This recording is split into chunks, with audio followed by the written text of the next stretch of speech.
Sean McVay is some whiz kid, alright. Just don't get it twisted. The young ball of energy that is the Los Angeles Rams coach is so much more than what you see on his calling card. Offensive savant, sure. McVay is still that, with all of those jet sweeps and misdirection plays. Yet his LAS stunning 30-20 victory against the Seattle Seahawks in an NFC wild card opener illustrated, McVay and his team have an identity much different than what you saw the last time the Rams were in the playoffs. 2 years ago, the Rams rolled to a Super Bowl with a high-octane offense.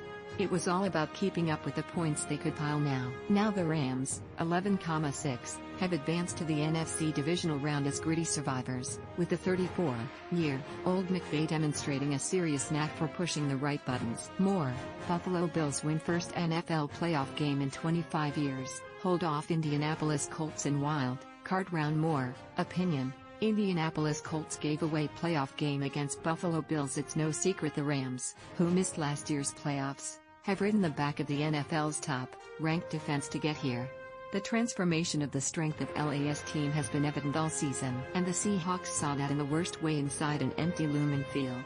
Russell Wilson was under duress throughout, sacked 5 times and victimized by Darius Williams for a pick six, snagging an attempted wide receiver bubble screen and streaking 42 yards with a touchdown return, and never finding the rhythm and flow.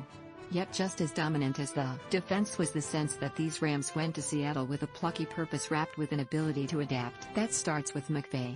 It seemed a bit odd that McVay opted to start unproven John Wolford at quarterback rather than Jared Goff, who missed the regular season finale after having thumb surgery and only has a Super Bowl appearance on his resume. Despite Goff being healthy enough to be active for the game, McVay went with Wolford anyway.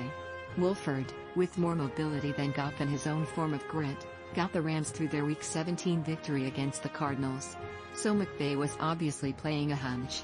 Then Wolford went down on LA's second possession, suffering a neck injury at the end of a scramble when Jamal Adams blasted him with a violent, but clean shoulder, helmet hit. Wolford sustained a stinger, McVay said, and was transported to the hospital for further observation.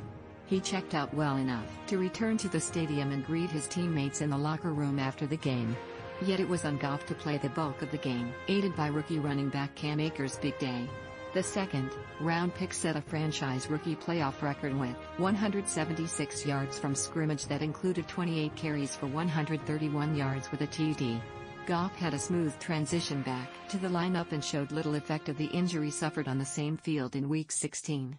McVay's defense had to adjust to an even bigger loss after defensive tackle Aaron Donald, likely the front-runner for another NFL Defensive Player of the Year award, was knocked out of the game with a rib injury in the third quarter. Donald, with 2 sacks, seemed to be just heating up when he was injured while reaching for Wilson from an awkward position on a pass rush. The Rams, though, lost their best player and never flinched. Without Donald, the Rams kept the heat on Wilson with Leonard Floyd, who added 2 more sacks to raise his total to 7 in 3 games sack against the Seahawks. This season, Michael Brockers and Morgan Fox. On the back end, Jalen Ramsey generally kept DK Metcalf in check, although the Seattle wideout broke free for a 51-yard score that was more aberration than consistent threat.